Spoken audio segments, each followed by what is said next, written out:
Halo friends semua, selamat datang di podcast hari ini di seksi di balik stage. Nah, kali ini gue udah kedatangan tamu yang abis megang 2 acara musik oke banget nih. Ada yang tahu nggak?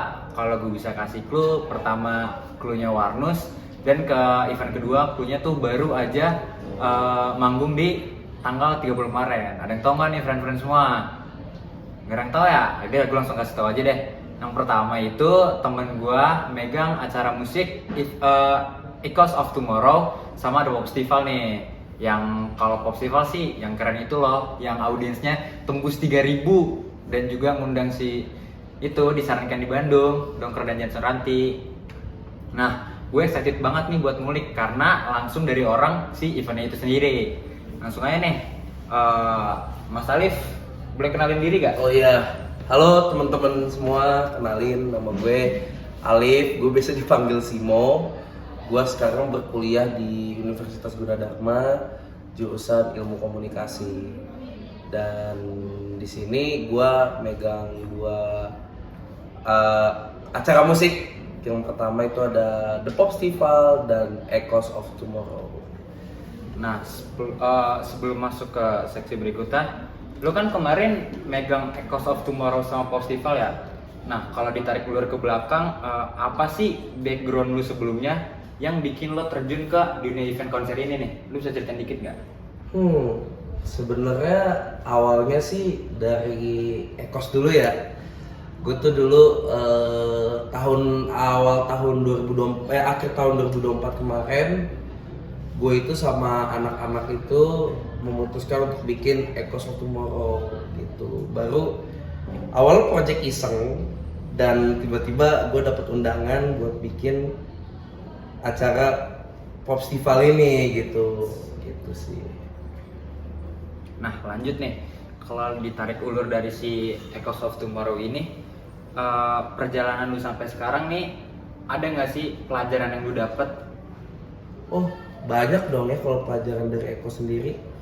Karena di Ekos ini itu kan gue tuh bikin sama teman-teman kampus juga, teman-teman angkatan 23 dari jurusan Ilmu Komunikasi juga. Dan balik lagi ya, karena awalnya itu project iseng. Jadi kenapa Ekos terbentuk itu tuh karena awal dari keresahan gue dan tim-tim yang ada di Ekos sekarang gitu. Kayak keresahannya, kalau gue sendiri waktu itu gue megang band dan gue tuh ngerasa gitu kayak kenapa ya band gue ini selalu tampil di kampus-kampus lain gitu, tapi band gue ini gak pernah tampil di acara kampus sendiri gitu. Jadi gue tuh pengen banget punya acara gitu, pengen banget punya acara gigs yang dibikinnya sama kita. Terus juga si gigs ini tuh hope-nya itu bisa mewadahi band-band terutama di kampus Gunadarma ini untuk mereka menampilkan karyanya gitu. Sebagai wadah ya kurang lebih. Sebagai wadah gitu. Terus kalau untuk pelajaran yang bisa diambil dari Ekos tuh banyak ya. Kayak gimana cara kita berorganisasi, terus gimana juga cara kita ngekonsepin, terus kita juga bikin gimana acara itu bisa rame gitu kan, bisa menarik audiens gitu. Jadi dari talent pun dia senang, kita kasih wadah, dan dari audiens pun dia suka karena banyak experience atau kegiatan yang bisa dilakukan di kolektifan kita gitu sih. Nah, gue pengen nanya lagi nih, Liv, clear aja ya, biar friend-friend juga pada tahu.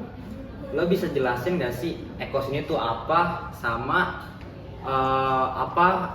yang bikin beda nih si Pop Festival sama festival-festival pada umumnya? Oh, mungkin kita ngomongin ke Ekos dulu kali ya. Kalau Ekos itu tuh balik lagi, Echoes of Tomorrow adalah sebuah kolektif kreatif yang emang kita tuh bikin ini tuh bertujuan untuk itu tadi ngasih wadah buat para band-band yang punya karya di Gunadarma maupun di kampus-kampus lain gitu kan. Terus yang kedua, kita bikin ini juga sebagai hiburan ya. Bisa dibilang hiburan buat temen-temen nih yang emang suka dengerin lagu gitu kan, emang teman-teman yang tertarik ke bidang musik, atau teman-teman yang lagi nyari band-band lokal buat kalian dengerin gitu. Jadi di sini kita hadir sebagai itu. Kalau untuk Popstival sendiri, Popstival itu dibilang acara festival mungkin nggak juga, karena mungkin masih kecil ya. Terus mungkin bisa dibilang super gigs juga gitu kan. Dan yang membedakan kita dari yang lain apa ya? Mungkin namanya kali ya, The Pops gitu kan. Itu lahir tuh dari Depok gitu kan, yang kita pleset menjadi Depops gitu kan. Dan The Pops ini hadir itu ya biar Depok punya acara aja gitu. Gitu sih. Nah, kalau event-event kayak gitu, kayak di Ekos atau di Pops, lu tuh biasanya tuh megang di bagian apa sih, Liv? Oke, kalau di Echoes of Tomorrow itu gue sebagai project officer ya. Bisa dijelasin nggak dia tuh tugasnya ngapain? Yang pasti kalau di Echoes itu gue, karena gue sebagai project officer, gue itu akan gue tuh jadi helicopter view.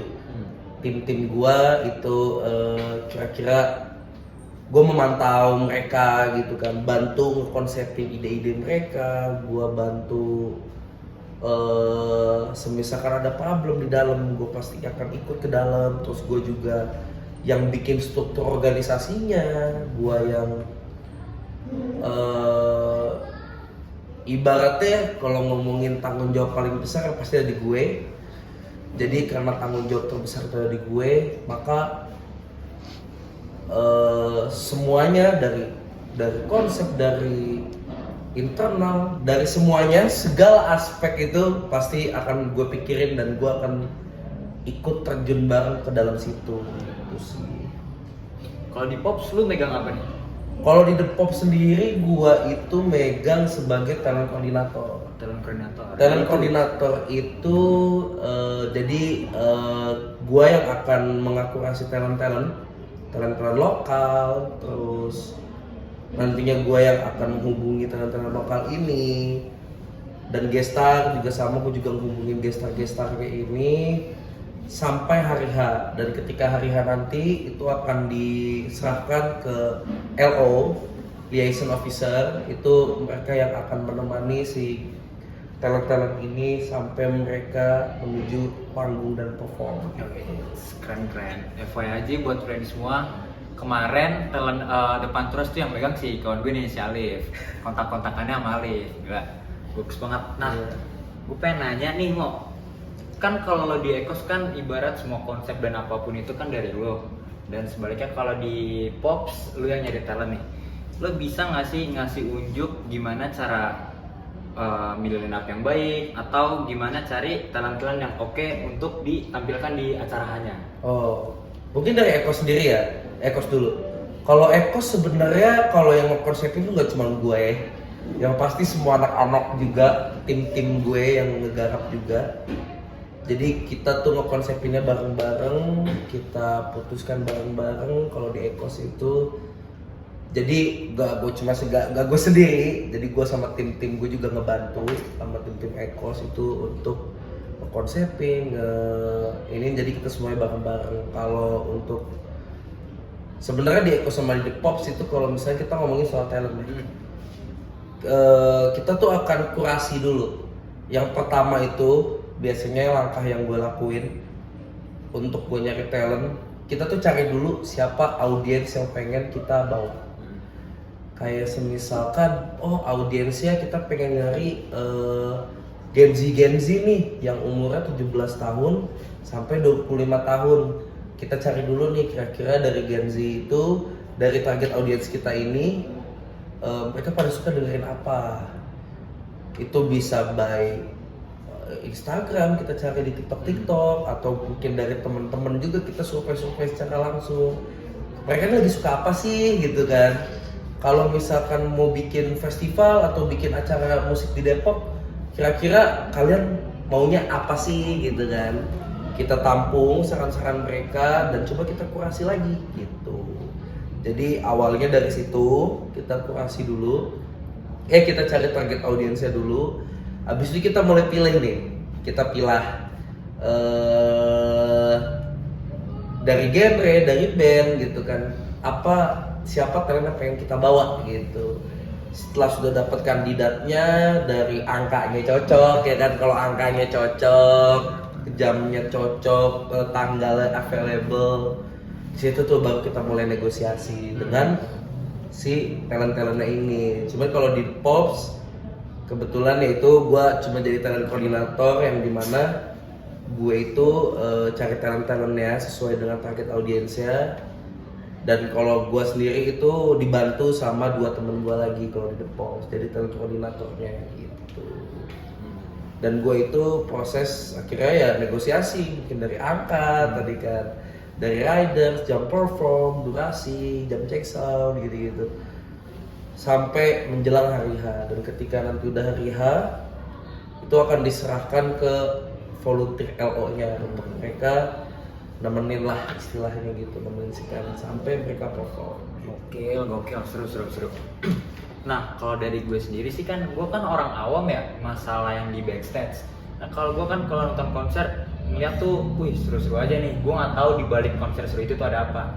Gue mau nanya nih, sebagai lu yang berpengalaman di bidang-bidang kayak gini, ada nggak sih tantangan yang paling ribet atau hektik yang pernah lo alamin? Wah, kalau ngomongin tantangan ya banyak ya. Kalau ngomongin tantangan banyak banget. Kayak mungkin kalau dari pra acara itu ya kita negosiasi dengan talent kan, dari angka entah apapun itulah, karena kan mungkin kita ada keterbatasan dana juga, jadi kita tuh harus negosiasi sama talentnya. Terus di hari H pun juga sama kayak gitu kan. Mungkin ada beberapa mungkin gestar yang ribet lah, tapi kenapa bisa ribet pun itu banyak faktor ya. Mungkin karena tadi kayak komunikasinya yang kurang, jadi mereka nggak nyaman sama kita, atau ada problem di hari H yang membuat si talent ini jadi bete gitu kan, dan akhirnya jadi ya kita ibaratnya jadi dijutekin gitu. Itu banyak lah problemnya. Kayak itu tantangan terbesar sih menurut gue di hari H ya. Kayak ada beberapa gestar yang emang jadinya tuh ribet, tapi karena kesalahan kita juga, jadi biasanya itu gestar tuh akan ribet atau bete itu ketika waktu. Jadi sebenarnya kita tuh sangat amat bertarung nih dengan waktu. Gimana caranya si waktu ini itu harus on time gitu kan, kayak dari segi check sound, dari segi perform gitu, dan apa yang sudah kita janjikan ke mereka juga harus ada kan. Jadi ketika waktu ini udah kalah, jadi itu akan susah banget sih. Kayak mungkin di The Pops Diva kemarin ya, kayak akhirnya kita ada ngaret lagi waktunya karena mungkin ada problem lagi yang diakibatkan instalasinya tuh jadi ngaret. Jadi itu yang ngebuat jadi berantakan semuanya, dan disitulah tantangan terbesar ya. Gimana cara kita buat yang namanya memanage waktu. Kita harus muter nih. Gimana caranya kita di hari itu kita nggak boleh nyerah, kita harus tenang, kita nggak boleh emosi, kita nggak boleh ini, harus tenang dan coba pikirin jalan keluarnya. Entah kita ngacak-ngacak rundown lagi, kita ngacak-ngacak jam perform, dan disitulah seninya Pen gitu. Dimana kita bisa ngacak-ngacak dan merubah rundown dalam waktu singkat. Jadi kayak gitu, itu tantangan terbesar di waktu sih menurut gue. Iya, oke. Paling ada hal terakhir nih yang gue tanyain nih, Liv. Lu ada nggak sih saran atau ngasih tahu skill apa yang dibutuhin buat teman-teman kita yang pengen terjun ke dunia event, khususnya di event musik kayak gini nih? Ada nggak? Menurut gue ada 3 aspek nih yang harus kalian terapin deh, at least di kalian gitu ya kalau mau bikin event-event musik kayak gini. Yang pertama tuh komunikasi, yang kedua tuh relasi, yang ketiga itu manajemen waktu gitu sih. Pertama kita bahas dulu mungkin komunikasi ya Pen. Kenapa komunikasi itu sangat penting menurut gue di untuk bikin event-event kayak gini? Karena komunikasi itu gimana cara kita komunikasi, Mungkin lebih jelasnya sekarang gue di bagian talent koordinator yang dimana gue ini sangat amat sering berinteraksi dengan talent-talent yang gue pegang kan. Nah itu selama komunikasi kita lancar, selama kitanya tuh nggak aneh-aneh, terbuka sama talent-talent kita, mungkin itu akan lebih baik gitu kan, atau nggak lebih lancar lah gitu. Karena segimanapun pasti balik lagi ke komunikasi awal kita kan. Mungkin kalau ada apa-apa coba langsung dihubungin aja, jangan ditarik-tarik, gue takut ini nggak, takut talentnya nanti merasa tersinggung atau gimana. Menurut gue itu juga wajib dipikirin, tapi ketakutan itu at least disingkirin dulu. Sekarang tuh yang utama itu gimana caranya kita tuh bisa ngomong, bisa pede buat ngomong gitu untuk menjelaskan kalau misalkan ada problem. Terus gue tuh selalu yang gue terapin ya sebenarnya di kehidupan gue tuh selalu mengapresiasi dulu orang lawan bicara gue kayak gitu. Gue selalu mengapresiasi biar mereka tuh merasa nyaman. Merasa nyaman, betul, senang juga gitu kan. Jadi seperti itulah flow-nya. Dari komunikasi itu kan pasti kita kalau komunikasinya baik, lanjut ke poin 2, kita dapat relasinya gitu. Relasinya menurut gua untuk bikin event-event kayak gini, relasi itu sangat banget dibutuhin sih kan. Karena gua ngerasain sendiri, terutama di event-event gini kan pasti yang kita jual tuh talent ya. Di acara-acara musik kayak gini, kalau talent yang ngejual mungkin audiens juga gak mau kan. Iya betul. Tapi balik lagi, relasi di sini yang diutamakan. Kenapa?